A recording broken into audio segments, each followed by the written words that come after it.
Hello दोस्तों, कैसे आप सभी लोग। आई होप आप सभी लोग बहुत बहुत अच्छे होंगे। तो मैं आकाश कुमार स्वागत करता हूं आप सभी के प्यारे चैनल केयरवेल फार्मा में। तो आई नो कि बहुत ज़्यादा आपका सब लेट हो रहा है, लेकिन अब आपको टेंशन नहीं लेनी है क्योंकि अब हम आ चुके हैं और रेगुलर आपको जो है सारी की सारी क्लासें मिलती रहेंगी। तो अगर आप अभी बात करें आज के इस वीडियो के बारे में, तो आज हम बात करने वाले अपने चैप्टर नंबर 2 बायोडायनेमिक एग्रीकल्चर के बारे में। तो हमारा सब्जेक्ट चल रहा था herbal drug technology B pharmacy 6 semester, और इसके यूनिट 1 हमने स्टार्ट कर दी थी। अब यूनिट 1 का जो चैप्टर नंबर 1 था herb as a raw material, already हमने कंप्लीट कर लिया है। नहीं देखा हो जाके आप चेकआउट कर सकते हो। आज हम बात करेंगे बायोडायनेमिक एग्रीकल्चर के बारे में, और इसके जो भी हमारे इंपोर्टेंट क्वेश्चन बनते हैं वो सारे के सारे हम यहाँ देखने वाले हैं। अब आपको पता है कि ये हमारा क्रैश कोर्स के अकॉर्डिंग है, और इस बार हम आपको क्या कर रहे हैं कि चैप्टर वाइज प्रोवाइड कर रहे हैं। लेकिन फिर भी बहुत लोग के अभी डाउट आ रहे हैं, लोग बोल रहे हैं कि सर आप वन शॉट यूनिट वाइज ही दीजिए। तो जैसा आप चाहते हो आप लोग कमेंट करके बता सकते हो। अगर आप ऐसा चाहते हो तो हम नेक्स्ट यूनिट से आपको जो है वन शॉट वीडियो यानी कि यूनिट वाइज प्रोवाइड करना शुरू कर देंगे। तो सबसे पहले बात करते हैं कि ये जो हमारा चैप्टर है बायोडायनेमिक एग्रीकल्चर, इसमें कौन कौन से क्वेश्चन हमारे इंपोर्टेंट आते हैं। अभी देखो आपके जो रफ इंपोर्टेंट क्वेश्चन है मैंने यहाँ पे निकाली, पूरा रिसर्च हो चुका है। बाकी जो आपके फेयर रहेंगे वो आपको एग्जाम टाइम पे मिल जाएंगे। अब यहाँ पे जो आपका मेनली क्वेश्चन बनता है वो सबसे ज्यादा इंपोर्टेंट हमारा आता है paste and pest management in medicinal plant, यानी कि इस वाले पार्ट के ऊपर काफी बार क्वेश्चन आता है। अब इसको पेस्ट कंट्रोल नाम से याद आएगा, और इन्हीं के अंदर यानी कि जो पेस्ट मैनेजमेंट वाला पार्ट है इसी के अंदर हमारे बायो पेस्टिसाइड और बायो इंसेक्टिसाइड भी आता है, ये भी आता है। अब इसके अलावा जो सेकंड मोस्ट इंपोर्टेंट है वो हमारा आता है good agriculture practices in cultivation of medicinal plant. अब इसमें बेसिकली क्या होता है, इसकी कुछ गाइडलाइंस होती हैं जो हमें यहाँ बतानी पड़ती हैं, और इसी में हमारा ऑर्गेनिक फार्मिंग वाला पार्ट हो गया, तो वो हमारा पूरा का पूरा आता है। अब चलिए सबसे पहले थोड़ा बात करते हैं कि ये जो हमारा बायोडायनेमिक एग्रीकल्चर है एक्चुअल में ये हमारा है। तो हमारे सामने यहाँ पे दो वर्ड आते हैं, पहला आता है बायोडायनेमिक और दूसरा आता है एग्रीकल्चर। और एग्रीकल्चर का मतलब होता है खेती। अब देखो हम सभी कहीं ना कहीं जो है खेती के बारे में जानते हैं, क्योंकि हमारे जो पूर्वज थे या पहले जो है मोस्टली लोग जो है खेती ही करते थे, सभी के सभी फार्मर्स थे। कुछ लोग अभी भी करते होंगे, तो आपको ये वाला चैप्टर पढ़ने में काफी ज्यादा मजा आने वाला है। तो देखो एग्रीकल्चर का मतलब तो हो गया खेती, लेकिन खेती करनी कैसे है वो मतलब हमें समझाया जाता है बायोडायनेमिक में। अब जो बायोडायनेमिक वर्ड है ये आगे हमारा दो वर्ड में टूट जाता है। बायो का मतलब होता है यहाँ पे लाइफ, यानी कि जैसे जीवन है, जिंदगी है, कोई लिविंग बींग्स है, वो यहाँ पे आ गया। और डायनेमिक का मतलब होता है एक्टिव एनर्जी। अब देखो डायनेमिक को या तो हम बोल सकते हैं कोई चीज एक्टिव है हमारी, या बोल सकते हैं कोई चीज एनर्जेटिक है, या इसका एक मतलब हमारा मूवमेंट भी आता है। तो अगर मैं बायो मतलब से निकालूं तो जैसे हमको पता है कि जब हम खेती करते हैं उसके लिए हमें यहाँ मिट्टी की रिक्वायरमेंट रहती है, हमें बाकी सब पानी वगैरह चाहिए, ये चाहिए।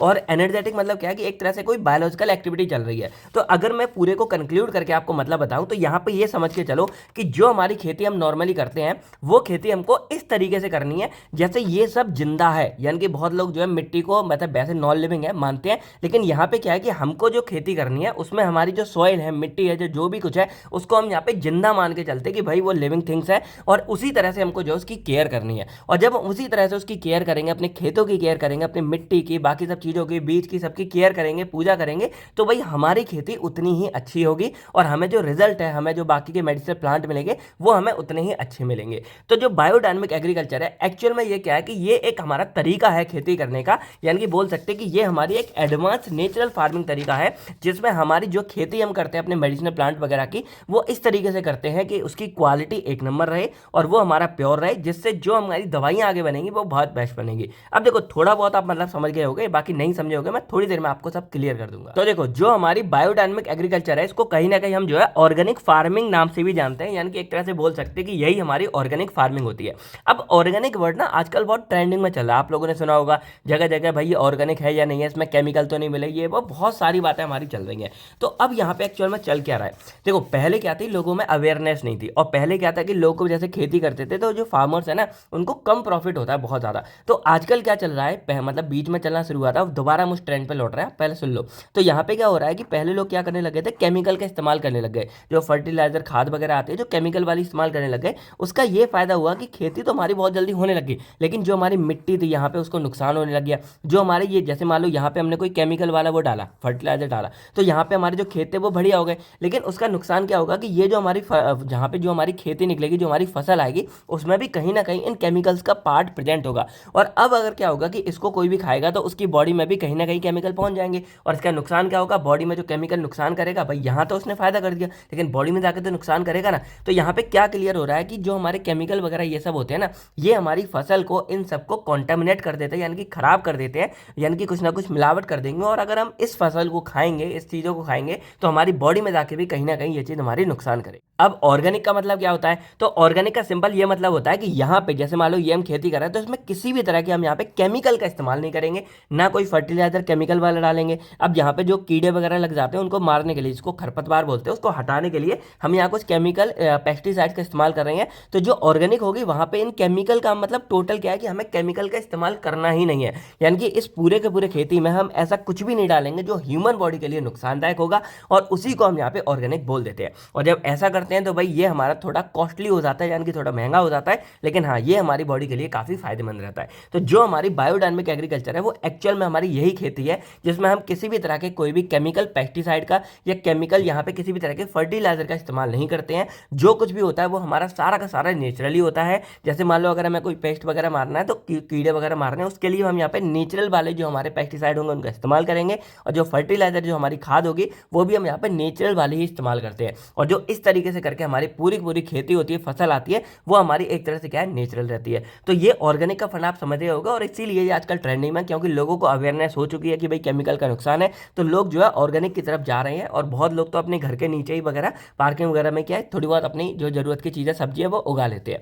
अब यहाँ पे क्या हो रहा है कि आपको बताया कि हमारे इंडिया में जो मेडिसिन बनती हैं, वो बहुत सारी मेडिसिन हमारी ऐसी हैं जो प्लांट वेस्ट है, यानी कि वो हमारे क्या है, प्लांटों के द्वारा वो मेडिसिन हमारी तैयार की जाती हैं। और ये जो हमारा सब्जेक्ट चल रहा है हर्बल टेक्नोलॉजी, इसमें हम क्या सीखते हैं कि जो इस तरह की हमारी नेचुरल वेस्ट वाली मतलब मेडिसिन है, नेचुरल मेडिसिन है, वो हमें इसी तरह के नेचुरल सोर्स के द्वारा मिलती है, जिसमें बहुत बड़ा सोर्स हमारा होता है प्लांट्स का, यानी कि हमें प्लांट्स के द्वारा जो ऐसी मेडिसिन मिलती है। अब देखो, अगर हम चाहते हैं कि ऐसी जो मेडिसिन है, यानी कि मान लो हमारी नेचुरल मेडिसिन है, ये अगर हमें बेस्ट क्वालिटी की मिले, तो हम क्या चाहेंगे कि ये बेस्ट क्वालिटी का हमें तब मिलेंगी जब हमारे जो रॉ मटेरियल है, यानी कि जो हमारे नेचुरल प्लांट है, ये हमारे बेस्ट क्वालिटी के हों। और ये नेचुरल प्लांट जो हमारे रॉ मटेरियल, ये बेस्ट क्वालिटी के कब होंगे, जब इनकी जो कल्टीवेशन है, यानी कि इनकी खेती है, जो इन प्लांट्स को उगा रहा है, वो अगर हमारा नेचुरल तरीके से किया जाएगा तब होगा। और ये खेती हमारी कैसे की जाएगी, यही सारी बातें बताता है हमारा बायोडायनेमिक एग्रीकल्चर। यानी कि सिंपल देखा जाए तो जो हमारा ये पूरा का पूरा सब्जेक्ट है, ये सिर्फ हमको मेडिसिन, यानी कि हमारे जो नेचुरल मेडिसिन है, यानी कि जो प्लांट के द्वारा हमारी मेडिसिन बनती है, इसको सिर्फ बनाना नहीं बल्कि इसको उगाना भी सिखाता है हमारा ये सब्जेक्ट, कि आप इन मेडिसिनल प्लांट को उगाओगे कैसे, जिससे जो हमारी दवाइयां बनेंगी वो एकदम प्योर बनेंगी। यानी कि अब अगर ओवरऑल देखा जाए तो हमारा जो बायोडायनेमिक एग्रीकल्चर है वो एक हमारा एडवांस नेचुरल फार्मिंग सिस्टम है, जिसमें जो हमारे मेडिसिनल प्लांट है वो यहाँ पे उगाए जाते हैं एकदम प्योर तरीके से, एकदम क्वालिटी वाले तरीके से, जिससे किसी भी तरह की कंटामिनेशन ना हो। और जब आगे जाके जो मेडिसिनल प्लांट हमारे किसी तरह की मेडिसिन में कन्वर्ट होंगे, यानी कि जो हमारी दवाइयां बनेंगी वो एकदम हमारी बेस्ट क्वालिटी की बनेगी, यानी कि कोई भी तरह की मिलावट नहीं होगी, तो बॉडी में जाके कोई भी तरह का साइड इफेक्ट हमें देखने को नहीं मिलेगा। और ये सब होगा कैसे, जब आपकी जो फार्मिंग है, यानी कि जो आप खेती कर रहे हो, उसको भी आप एक लिविंग सिस्टम मान के चलो। ये मान के चलो कि भाई ये भी हमारा एक छोटा कोई बच्चा है, या मान लो एक तरह से कोई भाई बंधु है जिसकी आप लोगों को केयर करनी है। और अगर इसको भी लिविंग सिस्टम मान के आप केयर करोगे, खेती करोगे, तब आप अच्छे से कर सकते हो। अब एक एग्जांपल देखा होगा आप लोगों ने, अगर हे बेबी मूवी देखी होगी, तो उसमें अक्षय कुमार है और बाकी दो हीरो हैं। तो यहाँ पे क्या हो रहा है कि जो मतलब वहाँ पे एक बेबी आ जाता है उनके घर में, तो देखो पहले वो कैसे भी रहते थे, लेकिन जैसे ही बेबी आता है उसके लिए शॉपिंग करते हैं, उसके लिए नई नई केयर करेंगे, दूध से लेकर सब कुछ वहाँ पे करते हैं।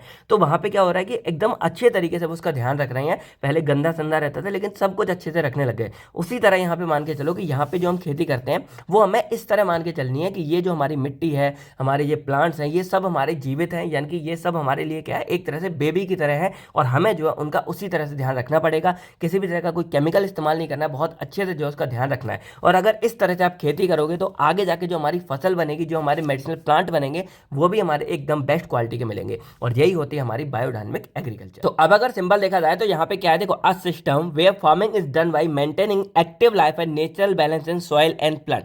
यानी कि यहाँ पे सिंपल क्या हो रहा है, जो मैंने आपको पहले बताया कि जैसे ये मिट्टी है, ये और इसमें हमारे उगने वाले प्लांट है, इन दोनों के बीच में हमें एक नेचुरल बैलेंस बना के रखना है, किसी भी तरह का केमिकल या किसी का इस्तेमाल नहीं करना है, और इनको हमें जो है लिविंग बीइंग मान के चलना है। तो सबसे पहले क्या हुआ था कि जो बायोडायनेमिक फार्मिंग है, यानी कि जो हमारी ऑर्गेनिक फार्मिंग है, इसको इंट्रोड्यूस किया था हमारे रुडोल्फ स्टीनर ने, और ये इसकी पॉपुलैरिटी हमारे 1924 से जो है बढ़ती चली गई। और यहाँ पे जो वर्ड है वो मैंने आपको लिख दिया है। इसके अलावा इसकी डेफिनेशन कैसे लिख सकते हो, तो biodynamic agriculture is a natural farming system, यानी कि एक नेचुरल फार्मिंग सिस्टम है हमारा, जिसके अंदर जो क्रॉप्स है वो हमारे ग्रो किए जाते हैं by maintaining harmony between soil, plant, animal and the environment. यानी कि जो कुछ भी हमारे यहाँ पे जरूरी है उनके बीच में एक पूरा का पूरा हार्मोनी बना के हमें चलना होता है। तो हार्मोनी का मतलब एक तरह से एकता, आप समझ सकते हो कि इन सबके बीच में हमें एकता बना के चलनी है। इसके अलावा यहाँ पे क्या है कि इस सिस्टम में हमारा ये है कि जो हमारी खेती है उसको हम एक लिविंग ऑर्गेनिज्म की तरह ट्रीट करते हैं, कि ये भी एक हमारा जीवित है। इसके अलावा जो नेचर प्रिपरेशन है वो हमारे यहाँ इस्तेमाल की जाती है केमिकल्स की जगह, और जो सॉइल की फर्टिलिटी है वो हमारे यहाँ पे मेंटेन की जाती है। तो बायो बायोडायनेमिक एग्रीकल्चर एक स्पेशली हमारा यूजफुल होता है मेडिसिनल प्लांट के लिए, क्योंकि आपको पता है कि जो मेडिसिनल प्लांट है उससे आगे जाके हमारी दवाइयाँ बनेंगी, उससे हमारे जो किसी बीमारी ट्रीट है वो हमारी ट्रीट होने वाली है। इसलिए जो मेनली ये हमारा सिस्टम है ये हमारे मेडिसिनल प्लांट के लिए होता है, जिससे उसकी जो क्वालिटी है वो हमारी इंप्रूव हो पाए और मेडिसिन वैल्यू हमें यहाँ पे हर्ब्स के अंदर भरपूर मात्रा में मिल पाए। और देखो यहाँ पे सिंबल क्या है कि वही मैंने बोला कि अगर जो हमारा प्लांट है वो ज़्यादा डिपेंड करता है हमारी सॉइल पे, यानी कि मिट्टी पे, जैसे होगा ना कि ये जगह हमारी उबड़ खाबड़ यहाँ पे ज़्यादा ग्रोथ होती है, यहाँ पे कम होती है, तो मिट्टी पर भी डिपेंड करती है। तो अगर हमारी जो सॉइल है वो हेल्दी रहेगी तो हमारा प्लांट भी हेल्दी रहेगा, और जितना हेल्दी हमारा प्लांट बनेगा उतनी ही ज़्यादा हमारे यहाँ पे एपीआई उसके अंदर प्रेजेंट होगा, यानी कि जो एक्टिव फार्मेसी का इंग्रेडिएंट है, और जितना ज़्यादा एपीआई प्रेजेंट होगा उतनी अच्छी हमारी उसकी जो आगे जाके हर्बल मेडिसिन बनेगी, यानी कि दवाई बनेगी। अब अगर इस सिस्टम के एडवांटेज देखे जाए तो देखो सिंपल क्या है, यहाँ पे improve quality of medicinal plant, यानी कि जो हमारे मेडिसिनल प्लांट है उसकी क्वालिटी हमें काफ़ी अच्छी मिलेगी।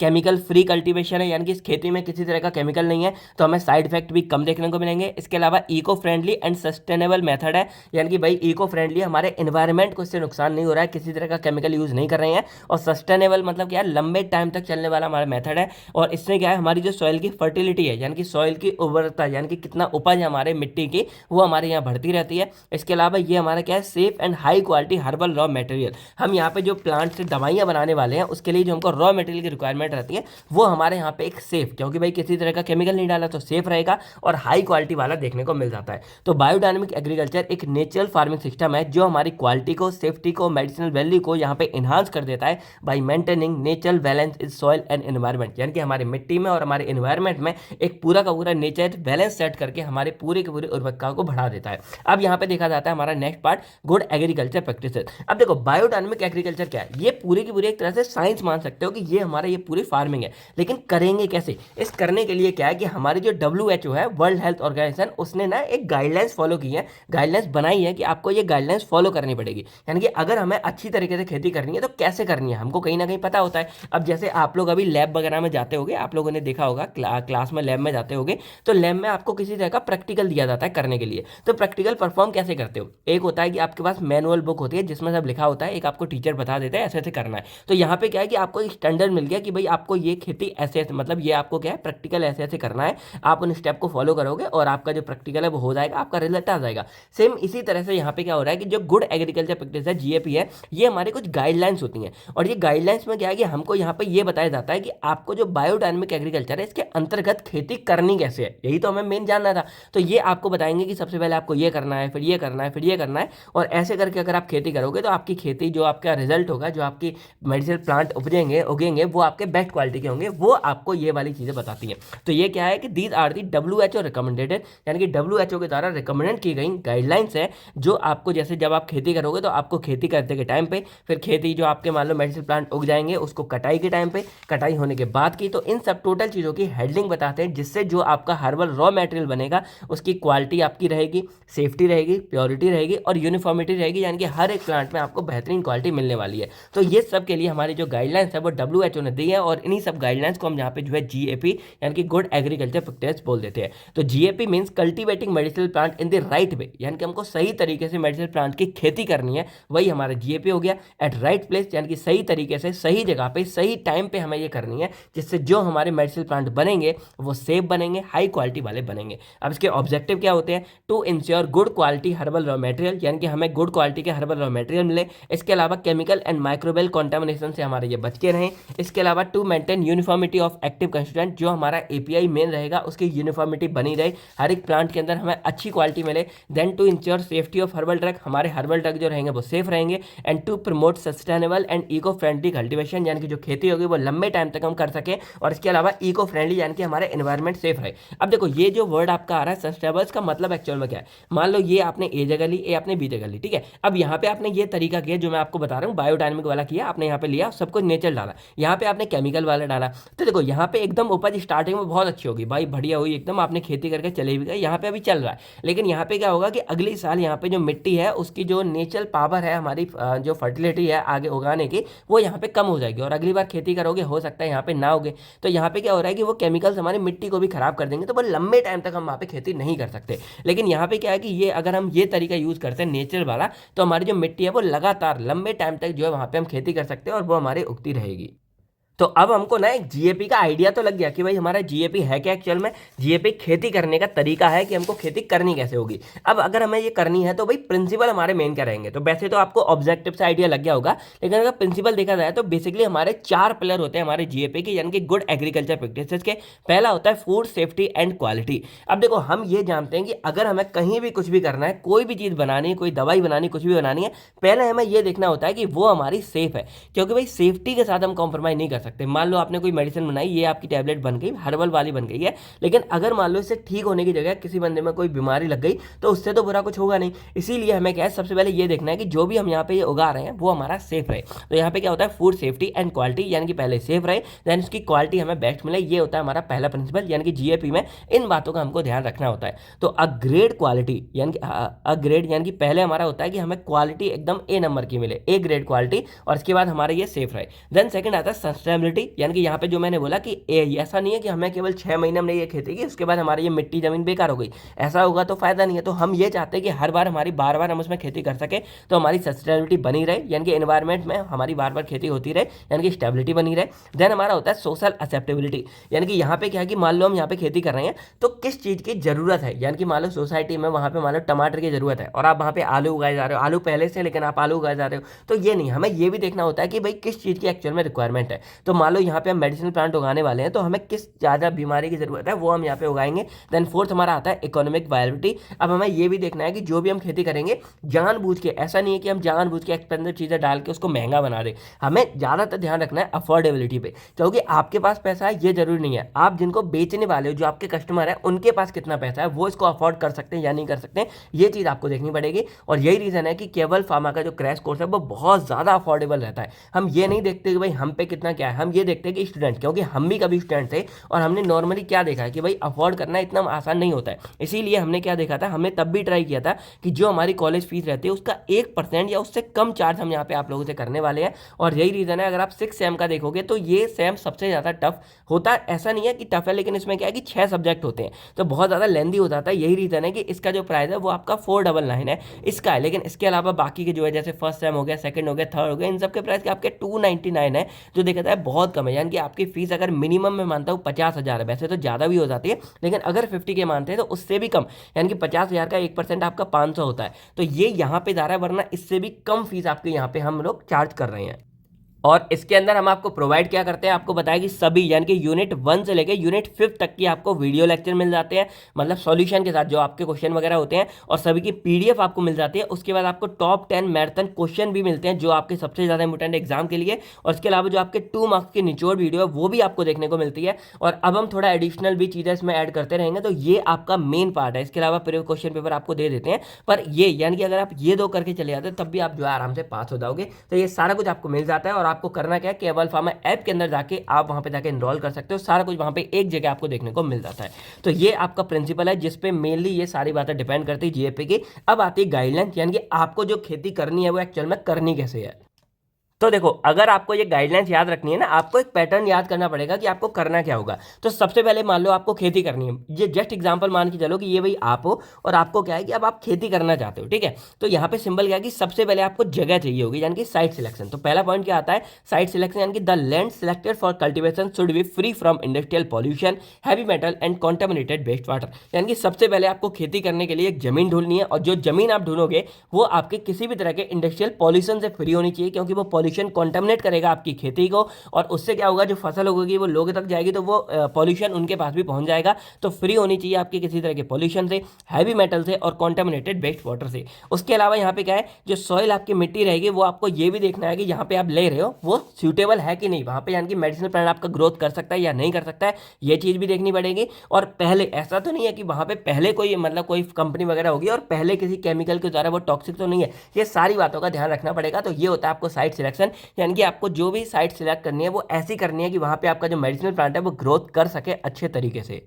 अब एग्जाम्पल जैसे देख लो, तो आपका एग्जाम्पल क्या है, medicinal plants should not be cultivated near highways और इंडस्ट्रियल एरिया। जो आपके हाईवे होते हैं उनके पास थोड़ी जमीन खराब हो सकती है, या इंडस्ट्रियल एरिया उनके पास आपको ये मेडिसिनल प्लांट नहीं उगाने हैं। अब यहाँ पे मान लो आपने जमीन ढूंढ ली, अब उसके बाद क्या, आपको जो खेती करनी है उसके लिए आपको बीज की रिक्वायरमेंट रहती है और प्रोपगेशन मटेरियल, यानी कि जिससे आप खेती वहाँ पे कर सको, उनको उगा सको। तो यहाँ पे सेकंड पॉइंट आता है सीड्स एंड प्रोपगेशन मटेरियल। तो यहाँ पे क्या है कि जो सीड्स है वो आपके जेन्युइन होने चाहिए, ऐसे नहीं कि आपने सस्ते के चक्कर में फर्जी खरीद लिए। जेन्युइन होने चाहिए, जो एक्चुअल में आपके उगाए गए हों। उसके बाद वो हेल्दी होने चाहिए, डिजीज फ्री, यानी कि उसमें कोई बीमारी ना लगी हो, और करेक्टली आइडेंटिफाइड, यानी कि मान लो आपको जिस भी मेडिसिनल प्लांट के लगाने हो वही आपको चूज करना है। अब आप उनको बॉटनिकल तरीके से चूज कर सकते हो, बहुत सारे मेथड होते हैं जो हमने पहले भी बात किया, तो बस उनको आपको सही तरीके से आइडेंटिफाई करना है। और उसके बाद यहाँ पे ट्राई करो कि जो भी आपका मटेरियल रहेगा वो आप सर्टिफाइड या ऑथेंटिकेटेड प्लांटिंग मटेरियल का ही इस्तेमाल करो, जो ऑलरेडी सर्टिफाइड होते हैं हमारे गवर्नमेंट इनके द्वारा। क्योंकि भाई जो अच्छी क्वालिटी के होंगे, अगर आप उनका यूज करोगे तो जो आपके मेडिसिनल प्लांट है वो भी अच्छी क्वालिटी के आएंगे। तो यूज ऑफ सर्टिफाइड और authentic planting material help in maintaining a uniform quality and active control, यानी कि आपको क्वालिटी अच्छी मिलेगी। ये हो गया आपका सीड एंड प्रोपगेशन मटेरियल। अब एग्जांपल इसका देखा जाए तो जैसे आप कोई अश्वगंधा का लगाना है, तो अश्वगंधा के जो बीज है, मान लो आप ऑथेंटिकेटेड वाले, यानी कि जो ऑथराइज है, जो गवर्नमेंट के द्वारा अप्रूव है, उनका इस्तेमाल कर रहे हो खेती करने के लिए। अब मान लो आपने यहाँ पे जमीन देख ली, आपने यहाँ पे बीज और सारा मटेरियल देख लिया, देन यहाँ पे आती है मिट्टी की बारी और फर्टिलाइजर मैनेजमेंट, यानी कि यहाँ पे आप मिट्टी यूज करोगे और मिट्टी की उपज बढ़ाओगे, उसके लिए आप यहाँ पे खाद वगैरह का इस्तेमाल करते हो। तो यहाँ पे क्या है कि जो सॉइल की फर्टिलिटी है वो आपको मेंटेन करनी है, किसके द्वारा, कोई केमिकल के द्वारा नहीं, आपको मेंटेन करनी है ऑर्गेनिक मैन्योर के द्वारा, कंपोजिट के द्वारा और ग्रीन मैन्योर के द्वारा। यानी कि यहाँ पे टोटली जो आपको खाद इस्तेमाल करनी है वो ऑर्गेनिक खाद इस्तेमाल करनी है।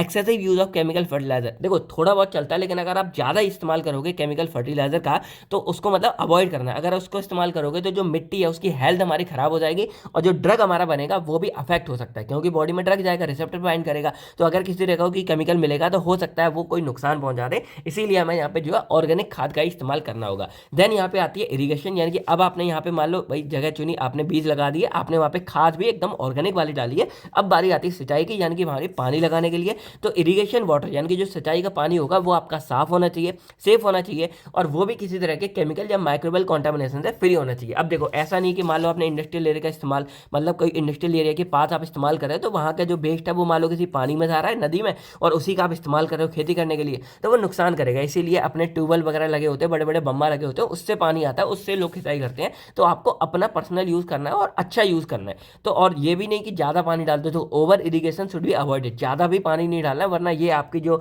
जो आपके प्लांट होते हैं उनके रूट को, जो जड़ें होती हैं, उसको अफेक्ट कर सकता है। तो आपको नॉर्मल डालना है जितना रिक्वायरमेंट रहता है, यानी कि ना तो ज़्यादा कम पानी करना, ना ज़्यादा करना है। तो आपने यहाँ पे आप सिंचाई भी कर ली। अब इसके बाद यहाँ पे होता है पेस्ट एंड डिजीज कंट्रोल, यानी कि अब कई बार क्या होता है कि आपके कुछ अनचाहे कीड़े या अनचाही घास उगाती है। अब जैसे मान लो ये आपका मेन प्लांट है, यानी कि मान लो ये आपका रेड कलर में आपको दिख रहा है मेन प्लांट है, ठीक है। अब इसके पास में क्या होगा, यहाँ पे कुछ घास उगाई। अब ये घास क्या करती है ना, जो आपको न्यूट्रिएंट इन प्लांट के ऊपर जाना चाहिए वो ये घास ले लेती है, और घास उगेगी तो इसका नुकसान क्या होगा कि इनके लिए कम पहुंचेगी। तो इनको हम बोल देते हैं यहाँ पे खरपतवार, यानी कि जो एक्स्ट्रा मटेरियल होता है जिसकी हमें रिक्वायरमेंट नहीं होती उसको खरपतवार बोल देते हैं। इसके अलावा कुछ कीड़े वगैरह भी कई बार देखे होंगे आपने फसल में लग जाती है। इसके अलावा कई बार आपने टिड्डे देखे होंगे, जो टिड्डे अटैक करते हैं भाई, खेतों को खा जाते हैं। तो ऐसी बहुत सारी चीज़ें जो हमारी खेतों को नुकसान करेंगे, हमारे प्लांट को नुकसान करेंगे, उसको हम यहाँ पे पेस्ट बोल देते हैं। तो इसको हमें कंट्रोल करना बहुत जरूरी है, और कंट्रोल केमिकल्स के द्वारा नहीं करना है, क्योंकि केमिकल्स क्या है कि इन पेस्ट को तो मारेंगे लेकिन साथ में खेती को भी बर्बाद कर सकते हैं। तो यहाँ पे क्या है कि it should be control using biological, mechanical और नेचुरल मेथड,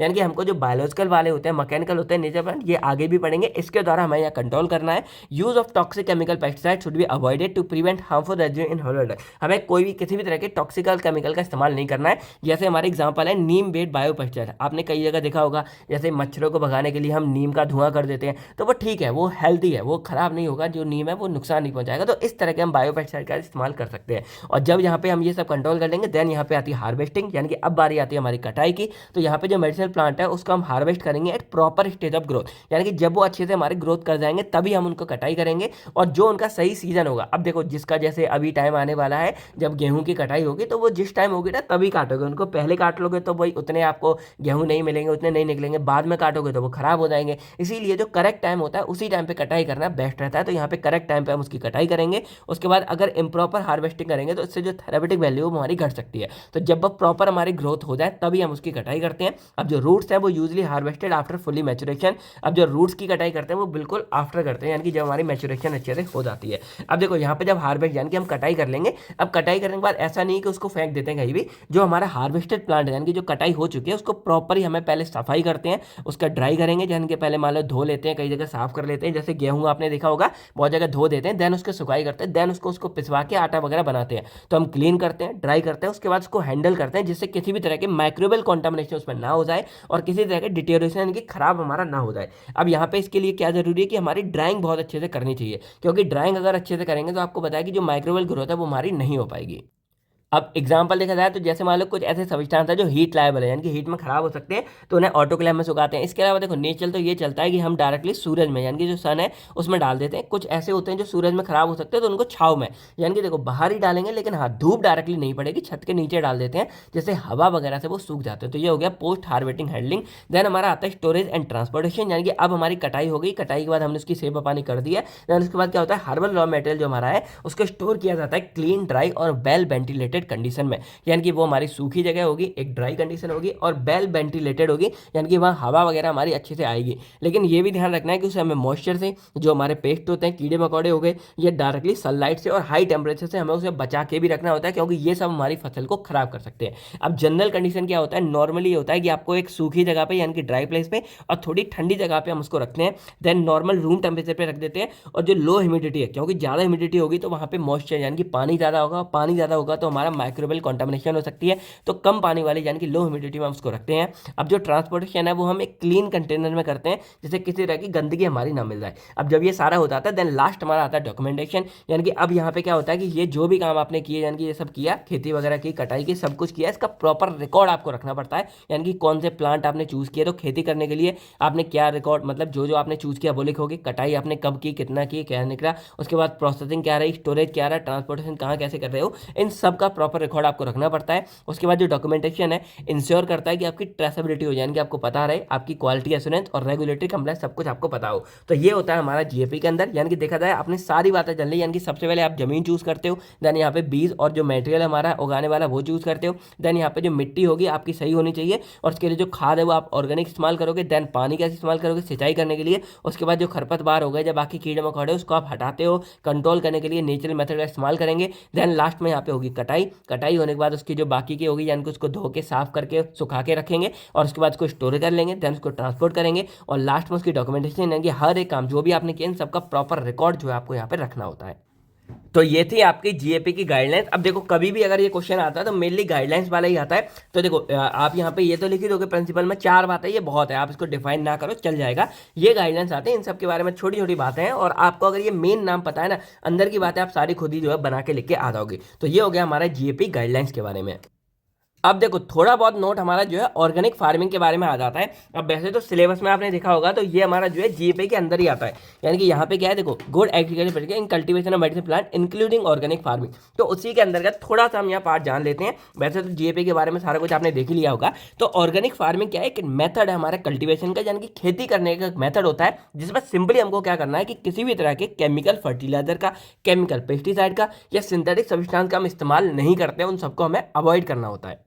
अब जो हमारी WHO वो क्या रिकमेंडेड करती है हमें ऑर्गेनिक फार्मिंग के लिए, कि यहाँ पे जो आपकी मतलब जो प्रोड्यूस करोगे आप हर्बल रॉ मटेरियल, वो हमारा केमिकल फ्री होना चाहिए, यानी कि केमिकल का इस्तेमाल नहीं करोगे तो केमिकल फ्री हो गया। इसके बाद उसकी सेफ्टी और क्वालिटी हमारी इंप्रूव होनी चाहिए। और यहाँ पे क्या है, प्रोटेक्ट द एनवायरमेंट, यानी कि आपका एनवायरमेंट भी सेफ रहे और सस्टेनेबिलिटी यानी कि आगे भी यूज कर सको। अब यहाँ पे क्या करना होता है, बेसिकली जो मेन फंडा हमारा ऑर्गेनिक फार्मिंग का ये होता है कि यहाँ पे जो केमिकल फर्टिलाइजर है, यानी कि जो हमारा केमिकल फर्टिलाइजर, इसकी जगह आप क्या इस्तेमाल करोगे, आप यहाँ पे कंपोस्ट का इस्तेमाल करते हो। अब कंपोस्ट भी हमारी खाद होती है, लेकिन ये खाद कैसी होती है, जैसे आपने कोई वेस्ट मटेरियल, यानी कि जो आपके खाने पीने के फल फूल इन सब के छिलके वगैरह होते हैं जो खाने पर वेस्ट होता है, उस सबको आपने देखा होगा एक गड्ढा बना देते हैं, उसमें डालते रहते हैं, मिट्टी डाल दी, थोड़ा डालते रहते हैं, मिट्टी डाल दी, तो ऐसे कर करके आपकी पूरी वहाँ पे खाद बन जाती है। उसका इस्तेमाल करोगे ना तो बहुत जल्दी आपकी खाद, तो ये आपका कंपोज हो गया। देन ग्रीन मैन्योर, ये आपकी हरी खाद होती है जो घास वगैरह ये सबसे जो बन जाती है। देन यहाँ पे बर्मी कंपोज आता है। अब आपने देखा होगा कई बार खेती के लिए ना केंचुए को काफी अच्छा माना जाता है, तो केंचुआ क्या करता है ना, ऐसे करके, यानी कि जो आपकी ये होती है उसमें ऐसे ऐसे करके पूरे मिट्टी को ऐसे खोखला कर देता है जिससे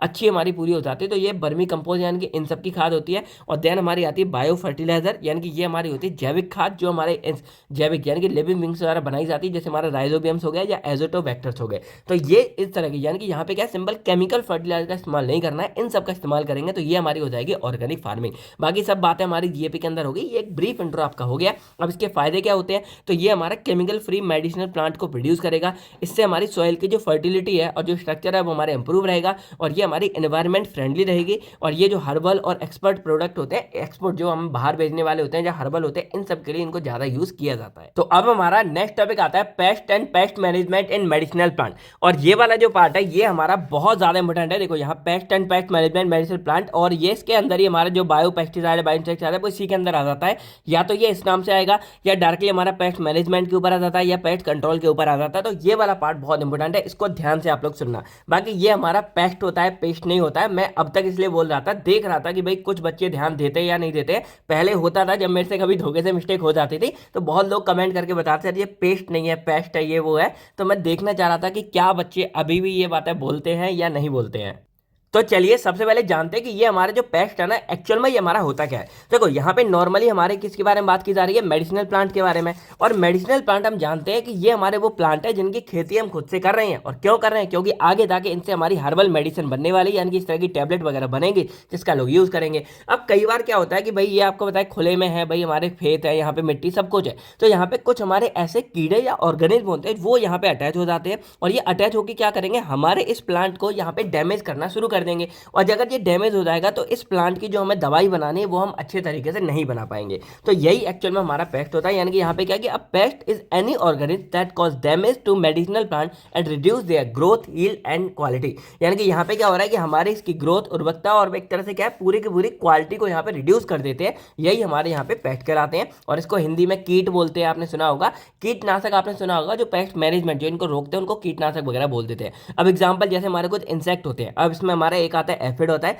ये क्या करेगा, जैसे किसी प्लांट वगैरह में जुड़ जाएगा तो उसको एक तरह से पीना यानी कि सक करना शुरू कर देगा और इससे पूरे प्लांट को डैमेज कर देगा। इसके अलावा हमारे यहाँ पे कैटरपिलर्स आते हैं। ये क्या होते हैं, जैसे हमारे लार्वा जैसा होता है जो आगे जाके हमारे बटरफ्लाई इन सब में मतलब बन जाता है। और इसके अलावा हमारे माइट्स आते हैं, यहाँ टी है जिसको हम घुन बोल देते हैं। इसके अलावा हमारे नीमोटोड्स होते हैं, ये हमारे बेसिकली कीड़ा हो गया। या हमारे कुछ फंगाई वगैरह भी कई बार लग जाते हैं। और इसके अलावा हमारे कुछ बैक्टीरिया वगैरह हो गया, कोई फंगाई होगा, तो ये सब ये कहीं ना कहीं हमारे सारे के सारे पेस्ट कहलाते हैं जो हमारे प्लांट्स को डैमेज कर सकते हैं। ठीक है, इसके अलावा जो नॉर्मली हमारी घास वगैरह जो होता है उसको हम यहाँ पे खरपतवार बोल देते हैं। अब इसके बाद यहाँ पे होता है इसको मैनेज करना, यानी कि एक तरह से कंट्रोल करना। अब ये जरूरी क्या होता है, क्योंकि आपको पता है कि ये हमारे पूरे प्लांट को खत्म कर देंगे और हमें इसका यूज नहीं होगा। तो जो हमने मेहनत की भाई, ये सारी की सारी प्रोसेस आपने देखी थी कि हमने यहाँ पे पूरा साइट सिलेक्शन किया, यानी कि सारी प्रोसेस की, उसके बाद जो हमारे मेडिसिनल प्लांट है अगर इसको कीड़े खा जाएंगे तो कोई फायदा ही नहीं रहेगा। इसीलिए जो है हमें इसे मैनेज करना भी बहुत जरूरी होता है। तो एक ये रीजन भी आप बता सकते हो कि हम मैनेज क्यों करते हैं। तो यहाँ पे क्या है कि pest management is the practice of controlling pest in a safe and systematic manner to protect medicinal plant.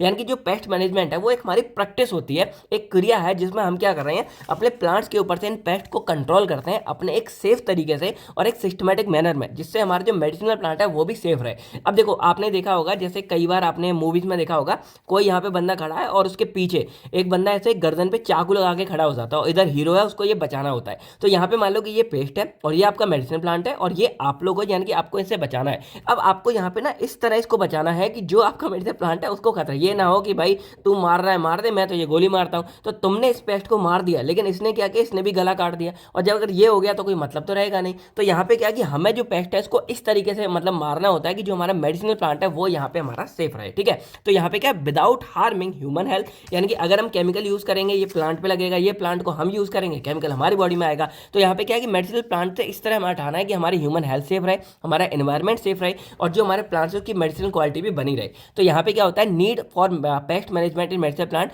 क्यों करते हैं, क्योंकि ये प्रोटेक्ट करेगा हमारे प्लांट की यील्ड को, यानी कि उपज होती है उसको, उसकी क्वालिटी को। इसके अलावा हमारा लॉस ऑफ एक्टिव कंस्टिट्यूएंट जो हमारा मेन एपीआई रहेगा उसके लॉस को यहाँ बचाएगा। इसके अलावा केमिकल कॉन्टामिनेशन जो हो रही है उसको बचाएगा। इसके अलावा जो हर्बल रॉ मटेरियल है उसकी सेफ्टी को ये इंश्योर करेगा। और लास्ट में जो हमारे जीएपी थी, जो हमारी WHO गाइडलाइन थी, इसके अंतर्गत हम अपना सारा काम कर सके, इसलिए हम जो है पेस्ट मैनेजमेंट का इस्तेमाल करते हैं। क्योंकि जीएपी में क्या था कि हमें किसी तरह का केमिकल इन सब का इस्तेमाल नहीं करना है, प्योर चाहिए। और अगर पेस्ट लग गए तो भाई यहाँ पे खराब, देखो यहाँ पे भी एक हमारे जीएपी में गाइडलाइंस दी है पेस्ट एंड डिसीज कंट्रोल, तो वही वाला यहाँ पे पार्ट हो गया। अब आते हैं कि कौन कौन से मेथड है जिससे हम इनको हटा सकते हैं। अब केमिकल हमें इस्तेमाल नहीं करना है तो हम क्या क्या करेंगे, तो पहला हमारा आता है मैकेनिकल मेथड। अब मैकेनिकल में सिंपल क्या करते हैं, देखो नाम से समझ आ रहा है, this method of pest control involve physical removal of destruction of paste. अब जैसे मान लो ये है तो आप फिजिकल इनको हटा रहे हो, यानी कि एक होता है हाथ से हटा रहे हो, डंडे से हटा रहे हो, नॉर्मल ऐसे हटा रहे हो, तो ये होता है फिजिकल, यानी कि आप यहाँ पे खुद से इसको फिजिकल मेथड के द्वारा हटा रहे हो, यही हमारा मैकेनिकल मेथड कहलाता है। अब या तो उनको मार रहे हो या उनको हटा रहे हो बाई मैनुअल, और mechanical means without using chemical, यानी कि आप किसी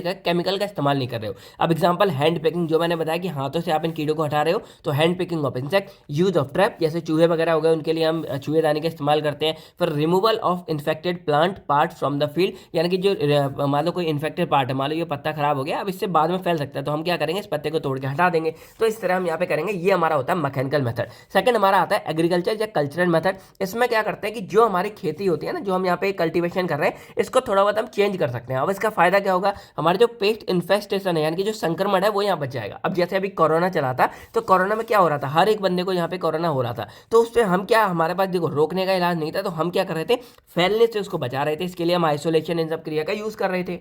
तो कुछ उसी तरह का काम हमको यहाँ पे करना होता है इस वाले यानी कि कल्चरल मेथड में। तो it involve changing farming practice such a way that paste infection is reduce naturally, यानी कि नेचुरल तरीके से हमारे जो पेस्ट का संक्रमण है वो यहाँ पे रुक जाए। अब इसमें पहला आता है क्रॉप रोटेशन। इसका मतलब क्या होता है, जैसे हम क्या करेंगे कि ये मान लो फील्ड है, तो हमने यहाँ पे क्या कर दिया, डिफरेंट डिफरेंट क्रॉप को उगाएंगे। तो इससे क्या होगा, जो पेस्ट है उसकी जो एक लाइफ साइकिल होती है, उनको पता है कि भाई इस टाइम ये आएगी तो आ जाएंगे। लेकिन वहीं पर आप क्या करो, खेती बदल दो या पूरा तरीका बदल दो, तो अपने आप वो कंफ्यूज हो जाएंगे और वो नहीं आएंगे अगली बार से। तो क्या है, नेचुरल तरीके से हम उनको एक तरह से बदल रहे हैं। देन हमारा आता है proper spacing between plant to reduce spread of pest and disease, यानी कि यहाँ पे क्या करते हैं कि हमारे जैसे ये है, तो हम क्या करेंगे, स्पेस ज्यादा देना शुरू कर देंगे। जैसे मान लो ये हमारा एक प्लांट है, ठीक है, इसके बाद क्या करेंगे, हम इसकी जगह यहाँ पे जगह छोड़ देंगे, देन ये लग देंगे, फिर इसको जगह छोड़ देंगे ये। तो इससे क्या होगा, अगर स्पेस ज्यादा हो जाएगा ना, तो इनको स्प्रेड होने में यहाँ पे दिक्कत होगी और स्प्रेड नहीं होंगे। कई बार आपने देखा होगा, जैसे जो हमारे प्लांट्स है उनके ऊपर पोलन छोटे छोटे होते हैं, तो हवा से ही वो एक दूसरे में उड़ जाते हैं और सीधे प्रजनन होता है। आपने ये फ्लावर के अंदर पढ़ा होगा। तो इस सबको रोकने के लिए हम यहाँ पे क्या स्पेसिंग का इस्तेमाल कर सकते हैं। तो ये हमारे कुछ ना नेचुरल एग्रीकल्चर कल्चरल मेथड है, इनका इस्तेमाल करके जो पेस्ट का फैलना होता है ना, उसको हम यहाँ पे रोक सकते हैं। तो दूसरा तरीका हमारा ये हो गया। तीसरा हमारा होता है बायोलॉजिकल मेथड। अब इसमें क्या करते हैं कि हम नेचुरल एनिमीज या बायोलॉजिकल एजेंट का इस्तेमाल करते हैं पेस्ट को कंट्रोल करने के लिए। जैसे मान लो हमने यहाँ पे यूज कर दिया बैक्टीरियाई थ्यूरोजेनेसिस का, यानी कि बीटी का, या हमारे नीम बेस्ड जो बायोपेस्टिसाइड्स होते हैं, ये क्या करेंगे कि ये हमारे प्लांट से इन सबको मार देंगे। और ये नीम बेस्ड है, तो भाई हमारी बॉडी में जाके भी ये नुकसान नहीं करेंगे। तो इस तरह हम यहाँ पे बायोलॉजिकल मेथड का इस्तेमाल करते हैं, यानी कि यहाँ पे जो हमारे बायोलॉजिकल एजेंट हो गए ना, उनका इस्तेमाल करते हैं। अब फोर्थ, अब यहाँ पे कुछ नेचर होंगे, जैसे आपने देखा होगा जो चिड़िया वगैरह होती है ना, वो यहाँ पे छोटे छोटे कीड़ों को आएंगे, इनको खा जाती हैं। तो एक नेचुरल तरीका है, यानी कि अपने आप उनका यूज हो रहा है। देन फोर्थ हमारा आता है केमिकल। अब इसका देखो यूज हमें तभी करना है जब हमारे बाकी के सब फेल हो जाएंगे, क्योंकि हमें पता है कि अगर इसका इस्तेमाल करेंगे थोड़ा बहुत नुकसान होगा। तो इसका इस्तेमाल हम बहुत ही एंड में करते हैं, यानी कि it involve the use of chemical pesticide और इंसेक्टिसाइड टू किल पेस्ट, यानी कि हम यहाँ पे केमिकल पेस्टिसाइड का इस्तेमाल करते हैं। अब use of chemical pesticide to control severe pest infection, यानी कि ये हम तब इस्तेमाल करेंगे जब बहुत ज्यादा सीवर, यानी कि बहुत ज्यादा लेवल पे हमारे पेस्ट फैल चुके हैं, संक्रमण हो चुका है, तब इस्तेमाल करेंगे। या हमारे बाकी के मेथड जब फेल हो चुके हैं, तब हम जो है इस वाले मेथड का इस्तेमाल करेंगे। और यहाँ पे हम करते क्या, अपने केमिकल पेस्टिसाइड का या इंसेक्टिसाइड का इस्तेमाल करते हैं। तो ये हमारा हो गया पूरा का पूरा, यानी कि 4 मेथड हो गए हमारे पेस्ट को कंट्रोल करने के लिए। इसके अलावा इसी के अंदर हमारा आता है बायो पेस्टिसाइड या बायो इंसेक्टिसाइड, और ये भी हमारे सिंपली क्या करते हैं, हमारे इसी को यानी कि पेस्ट मैनेजमेंट में हमारी हेल्प करते हैं। तो बस सिंपल देख लेते हैं, वैसे ही हमारे दोनों सेम ही होते हैं। Bio pesticide are pest control agent, यानी कि ये हमारे एजेंट होते हैं जो ऑब्टेन किए जाते हैं हमारे नेचुरल सोर्स के द्वारा, जैसे हमारे प्लांट हो गए, माइक्रो ऑर्गेनिज्म हो गए, या हमारे बाकी के नेचुरल सब्सटेंस हो गए। इन सब के द्वारा इसको हम इस्तेमाल करते हैं किसके लिए, अपने पेस्ट को कंट्रोल करने के लिए, जिससे और एक इको फ्रेंडली यानी कि एनवायरमेंट हमारा सेफ रहे उस मेथड से। तो बायो इंसेक्टिसाइड जो होते हैं, ये एक तरह से हमारे जो बायो पेस्टिसाइड है उसी का एक टाइप होता है। ये स्पेशली जो हमारे इंसेक्ट यानी कि जो कीड़े होते हैं ना, उनको रोकने के लिए हमारे बनाए गए। यानी कि बायो पेस्टिसाइड हमारे टोटल यानी कि जितने भी हमारे पेस्ट होते हैं, जो हमने टाइप अलग अलग जाने थे, उन सभी को रोकने के लिए हमारा एक टोटल पूरा का पूरा हो गया, ग्रुप हो गया। और जो हमारे बायो इंसेक्टिसाइड है वो एक तरह का हमारा टाइप हो गया बायो पेस्टिसाइड का। और ये बेसिकली क्या करते हैं, जो इंसेक्ट वाले पेस्ट होते हैं उनको यहाँ रोकने में हमारी हेल्प करते हैं। एग्जाम्पल हमारे नीम हो गया, तो नीम में हमारा एजिडिक इंडिका आता है, ये बेसिकली इंसेक्ट को करेगा जो हमारी ग्रोथ में डिस्टर्ब करता है, उसको कंट्रोल करेगा। देन हमारे यहाँ पे बीटी आ गया, जो पहले बताया था, ये हमारे इंसेक्ट के जो लार्वाज होते हैं। जैसे मान लो ये हमारे प्लांट्स है, तो इस पर क्या करते हैं, ये खुद आएंगे और यहाँ पे लार्वा कर देंगे। वो लार्वा आगे जाके एक नए प्लांट मतलब नए पेस्ट में कन्वर्ट हो जाता है और वो और नुकसान करेगा। तो इसको यहाँ पे ये रोकने का काम करता है। अब यहाँ पे देखा जाए तो bio pesticide play an important role in pest control and pest management of medicine plant. अब ये बहुत ही इंपॉर्टेंट रोल प्ले करता है, क्योंकि ये क्या करता है, they control paste effectively without damaging medicinal plant, यानी कि ये पेस्ट से प्लांट को बिना डैमेज किए वही यहाँ पे इफेक्टिवली कंट्रोल करेगा। इसके अलावा they do not leave toxic chemical residue, ये किसी भी तरह के केमिकल रेजिड्यू को यहाँ पे लीव नहीं करेंगे। जैसे मान लो ये है, क्योंकि ये इसी के लिए तो हम यहाँ पे सब नेचर का इस्तेमाल कर रहे थे। मान लो हमने नीम में इस्तेमाल किया, तो भाई पूरा अब यहाँ पे आप एक एक प्लांट को धोगे तो नहीं बैठ के, तो यहाँ पे हम इस तरह यूज़ करते हैं कि अगर प्लांट में आता है तो हमें कोई नुकसान ना करे। तो इसीलिए क्या है कि ये जो हमारे होते हैं बायो पेस्टिसाइड, ये किसी तरह का केमिकल रेजिड्यू यानी कि केमिकल राख वगैरह यहाँ नहीं छोड़ेंगे, जिससे हमें कोई नुकसान नहीं होगा। Then they help in maintaining quality and purity of herbal raw material, यानी कि इससे हमारे जो प्लांट है उनकी क्वालिटी बनी रहेगी, प्योरिटी हमारी बनी रहेगी। ये हमारे ह्यूमंस के लिए सेफ रहते हैं, एनिमल्स के लिए सेफ रहते हैं, एनवायरमेंट के लिए सेफ रहते हैं। They are suitable for organic farming and GAP, यानी कि ये हमारी ऑर्गेनिक फार्मिंग और जीएपी के लिए सेफ रहता है। अब इसके एडवांटेज हमारे क्या हो गए, तो ये हमारा इको फ्रेंडली होता है, बायोडिग्रेडेबल है, यानी कि अपने आप ये हमारा खराब हो जाता है। अब जैसे मान लो केमिकल्स है तो वो अपने आप डिग्रेड नहीं होंगे, उनके लिए कहीं ना कहीं वो जाएगा। अगर जमीन पे गया जमीन नुकसान करेगा, हवा में गया हवा में नुकसान करेगा। तो इसीलिए हमारे ये है ना, ये नेचुरल वाले हमारे बायोडिग्रेडेबल होते हैं, इनकी ऑटोमेटिक खत्म होकर इनकी खाद ही एंड में बन जाएगी। देन टारगेट स्पेसिफिक एक्शन है, यानी कि इसको हम अलग अलग, जैसे बायो इंसेक्टिसाइड यूज़ किए वो हमारे इंसेक्ट के लिए, तो हम टारगेट स्पेसिफिक बना सकते हैं। देन ये हमारा मेडिसिन यूज़ के लिए सेफ रहता है। और जो सस्टेनेबल पेस्ट मैनेजमेंट, लंबे टाइम तक हम जो है इसका इस्तेमाल कर सकते हैं। तो आई होप अब आपको जो है ये वाला क्वेश्चन पूरा समझ आ गया होगा। तो अब देखा जाए तो जो हमारे ये पार्ट है ये हमारे इसी के अंदर आता है, यानी कि हमने बायो पेस्टिसाइड बायो इंसेक्टिसाइड देख लिया है, हमारा मेथड ऑफ पेस्ट कंट्रोल हमने यहाँ देख लिया है, और पेस्ट मैनेजमेंट के बारे में हमने यहाँ अच्छे से देख लिया। बाकी ऑर्गेनिक फार्मिंग आप समझ चुके हैं, जीएपी वगैरह हमने सब देख लिया। तो अगर देखा जाए तो हमारा जो चैप्टर नंबर 2 है वो यहाँ पे कंप्लीटली कवर होता है। थोड़ा अच्छे से मैंने आपको अच्छे से समझाया जिससे आपके सारे के सारे डाउट क्लियर हो जाए। तो यहाँ पे बायोडायनेमिक एग्रीकल्चर क्या होता है आप समझ चुके हो, जीएपी क्या होता है, ये सब कुछ आपको यहाँ पे क्लियर हो चुका है। तो अब आपको वीडियो कैसी लगी भाई कमेंट करके जरूर बताना है। बाकी आपको करना क्या है कि बायोडायनेमिक एग्रीकल्चर की डेफिनेशन आपको कमेंट करके लिखनी है। और अगर अभी तक आपने अपने इस चैनल को सब्सक्राइब नहीं किया, जो आप ही का है आप ही लोगों के लिए, तो भाई इसको सब्सक्राइब कर लेना, सभी के पास वीडियो को शेयर कर देना, और आपको इसकी डेफिनेशन लिखनी है, वीडियो को लाइक कर देना। बाकी मैं मिलता हूँ आपसे बहुत नेक्स्ट वीडियो में, जिसमें हम बात करेंगे अपने चैप्टर नंबर 3 के बारे में, और इसके साथ हमारी ये यूनिट कंप्लीट हो जाएगी। बाकी मैं आपसे यही पूछ रहा था कि अगर अब आप चाहते हो कि आपको वन शॉट वीडियो मिले, यानी कि आपको यूनिट वाइज मिले, तो आप कमेंट करके हमसे बता देना। देखो कमेंट सेक्शन आपके लिए है, जो भी आपको बोलना हो आप यहाँ पे बोल सकते हो। तो मिलते हैं आपसे बहुत नेक्स्ट वीडियो में। Thank you, take care. आप सभी लोग अपना अपनी फैमिली का ध्यान रखिएगा। बाय बाय दोस्तों, जय हिंद दोस्तों।